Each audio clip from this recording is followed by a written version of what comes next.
Salam sehat, salam sejahtera buat kita semua. Baik teman-teman sekalian, semoga teman-teman sekalian pada hari ini diberikan kesehatan, dimudahkan segala urusannya, serta dilancarkan rezekinya, serta rezekinya mengalir deras tanpa batas. Amin amin ya rabbal alamin. Baik teman-teman sekalian, pada hari ini kita akan membahas tentang misteri Mandau ya teman-teman. Mungkin teman-teman sekalian sudah tidak asing lagi dengan yang namanya senjata Mandau. Jadi senjata Mandau merupakan sebuah senjata tradisional khas suku Dayak Kalimantan. Mungkin teman-teman sudah tidak asing lagi dengan yang namanya Mandau, atau mungkin di daerah lain mempunyai senjata ciri khas masing-masing, seperti rencong dari Aceh, seperti keris dari suku Jawa maupun suku Melayu, dan juga senjata-senjata lainnya seperti kujang dari Sunda. Dan bahkan di Indonesia ini setiap daerah itu mempunyai ciri khas masing-masing ya. Jadi pada hari ini kita akan membahas tentang misteri Mandau. Mungkin teman-teman masih ingat kejadian beberapa tahun yang lalu terjadi kerusuhan di bumi pertiwi kita, yaitu di daerah Kalimantan, yang melibatkan antar suku ya teman-teman. Namun di sini saya tidak membahas tentang konfliknya. Namun di sini saya akan membahas tentang misteri Mandau.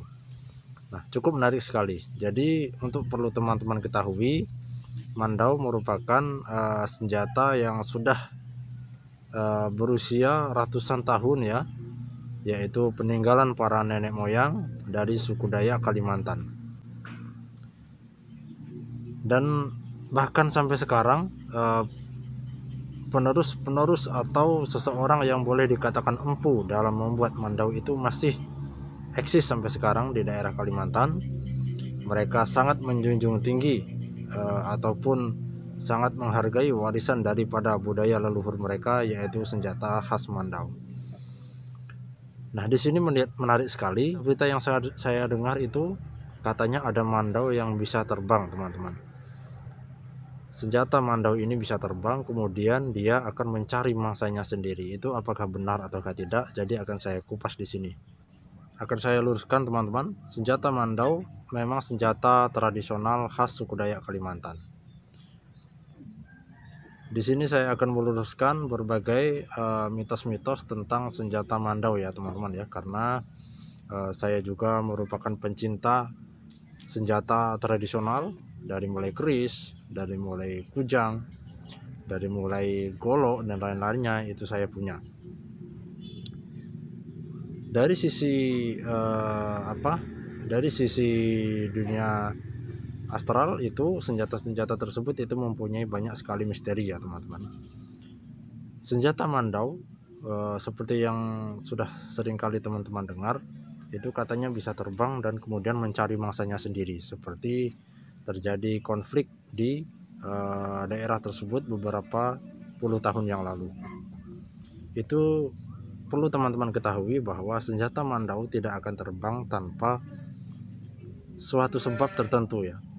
Jadi senjata Mandau itu terbang akan keluar daripada sarangnya itu hanya bisa dilakukan oleh berbagai cara-cara ataupun ritual-ritual tertentu, dan juga sebab-sebab tertentu. Jadi yang teman-teman lihat di TikTok, yang teman-teman lihat di YouTube, yang ada atraksi menampilkan Mandau terbang bahkan berputar-putar di angkasa, itu adalah berita hoax semata. Berita itu tidaklah benar. Yang benar adalah senjata Mandau akan terbang menemui sasarannya itu apabila dilakukan dengan ritual-ritual tertentu yang tentunya tidak sembarang orang bisa mempraktekannya, dan juga harus ada sebabnya. Contohnya seperti perang adat, contohnya seperti perang melawan penjajah dan lain-lainnya. Dan juga perlu teman-teman ketahui bahwa senjata Mandau itu terbang menemui sasarannya itu tidaklah Mandaunya yang terbang secara fisik ya teman-teman. Jadi senjata Mandau itu mempunyai sebuah ruh atau boleh dikatakan itu khodamnya lah, seperti itu agar lebih mudah. Jadi senjata mandau itu mempunyai ruh. Setelah melalui ritual-ritual tertentu dan juga sebab-sebab tertentu, maka si ruh dari senjata mandau ini akan terbang menemui si sasarannya ataupun musuhnya ya. Dan anehnya teman-teman, walaupun senjata mandau ini yang terbang adalah ruhnya saja, namun di sasarannya di sana ataupun orang yang menjadi korbannya itu bagian tubuhnya yang ditargetkan itu benar-benar sobek teman-teman. Jadi apabila sasarannya adalah perut, maka perutnya akan tersobek secara nyata. Apabila leher, maka lehernya akan terputus secara nyata, ataupun bagian-bagian tubuh yang lain. Walaupun ruhnya yang bekerja, namun di sana di sasaran atau di korbannya itu benar-benar terjadi secara nyata teman-teman. Jadi itulah fakta nyata tentang senjata khas mandau teman-teman. Jadi apabila teman-teman melihat di TikTok ada mandau yang terbang, itu adalah berita hoax semata. Kaji lebih dalam lagi, teliti lebih jeli lagi, bahwa di budaya-budaya Nusantara ini sangat banyak sekali, namun tidaklah bisa ditampilkan atau secara belak-belakan atau secara cuma-cuma ya. Semua itu mempunyai proses dan juga tahap serta sebab akibat seperti itu. Bukan hanya tentang mandau saja, keris juga mempunyai sebuah ruh teman-teman. Jadi ini sedikit cerita saja bahwa setiap keris yang diciptakan oleh empu zaman dulu itu mempunyai sebuah ruh. Ruh ini akan ditanamkan di dalam keris tersebut.